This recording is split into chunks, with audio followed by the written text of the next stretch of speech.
I'm Charlie Bright of Gold Derby, and I am speaking today with Fletcher Moules, the director of the now Emmy-nominated Netflix original animated movie Entergalactic.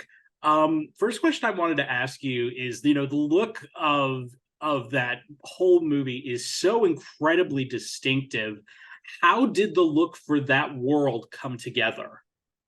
Yeah, the look really came from listening to the songs the first time I heard like a bunch of demos from Cudi, and I was sort of started picturing how I would express New York City. And the one thing that I really, sort of got thinking about was how when any musician puts out an album, they're, sort of expressing themselves and they're really putting themselves out there to be judged. And it really, that's like an artistic vulnerability that they have, right? And I kind of thought to myself, I wanted to express the visual side of Intergalactic to have that same artistic vulnerability, that it looked imperfect and also looked handmade.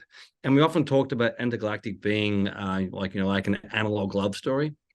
And so that was another one which really hit home with me with the writers when we started talking about that.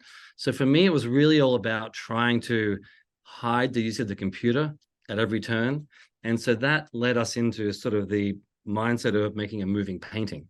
So with that, we just started really working with different techniques to make sure that we were designing New York in a way that was authentic and true. So like every street corner and every restaurant is like a real location in New York, but then really then painting it in our own style where you saw all the brush strokes everywhere, whether it be on the pavement or the street, or literally like, the reflections or like the highlights in someone's eyeball are all brush strokes, and they all wrap around corners like in imperfect manners.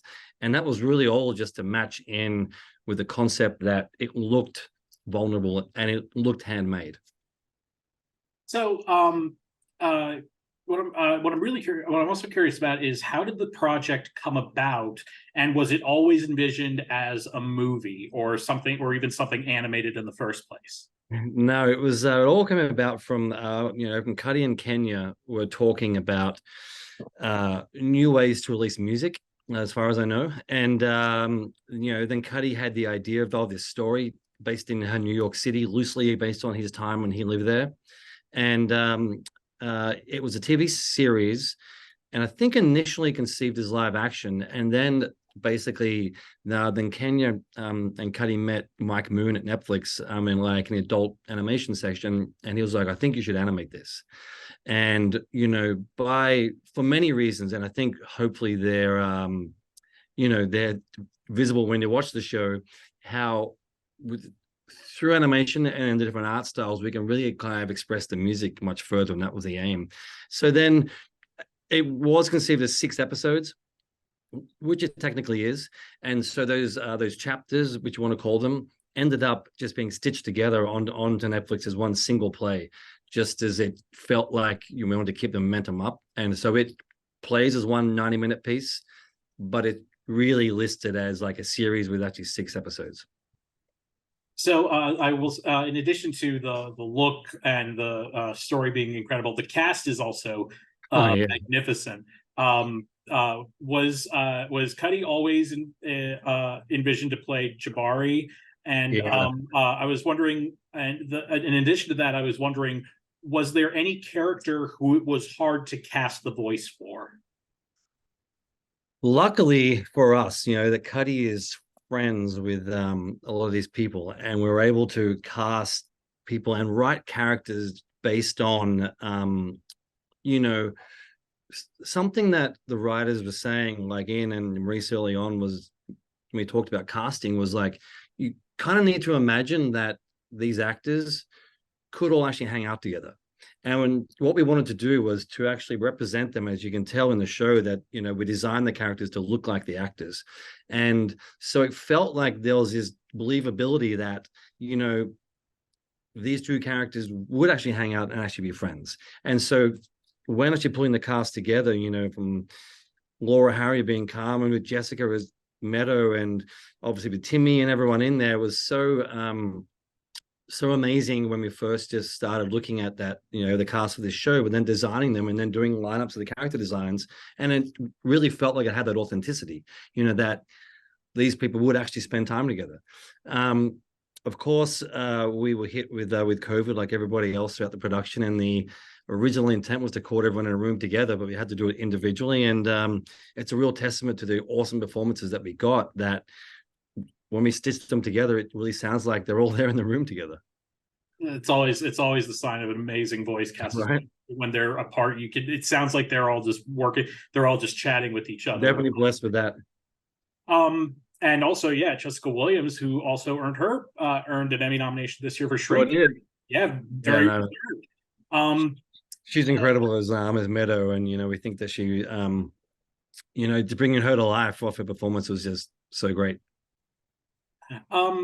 So I'm curious as to some of the animation that you've seen in your life that made you want to work in this field.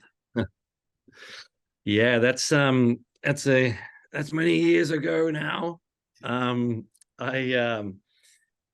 think back to when I was only telling a story the other day, how the moment when I realized that making movies actually could be a job.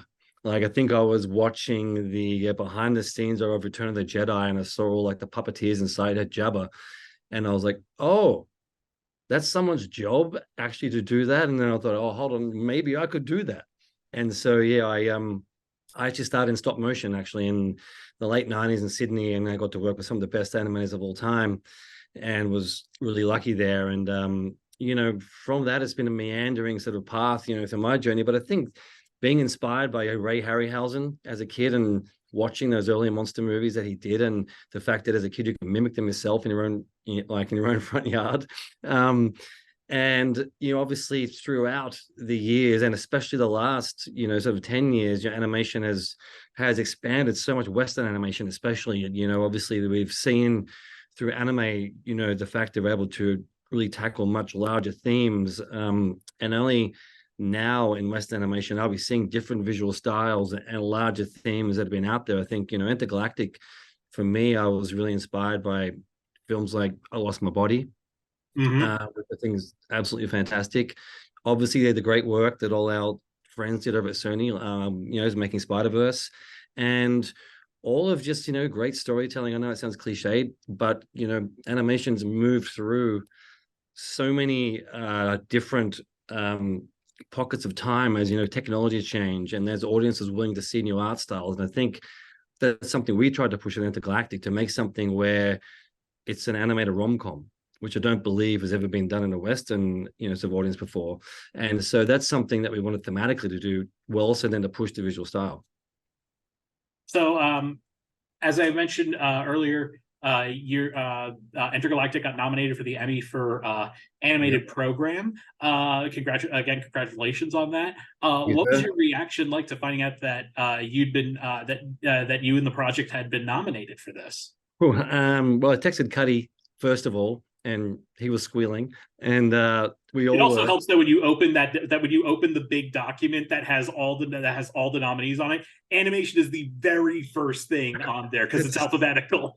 What's funny about that is that I actually downloaded the PDF right as it came out. Like, I was like, ugh, and I clicked on it, and then rather than even looking, I just did find word, and I then typed in animated, and it was already sitting right there, like you said. I was like, oh, it's just there. But yes, like obviously the whole team are all over the moon. It's like when you pour your heart and soul into something, for the 3.5 years it took to make that show, it's just really nice to be recognized. Well, Fletch, thank you so much for joining us. We wish you all the best over this upcoming season. And to all of our viewers, please like, share, subscribe, and don't forget to keep going to goldderby.com to update your Emmy predictions in advance of the 75th Annual Emmy Awards. Thanks so much, Fletch. Thank you so much.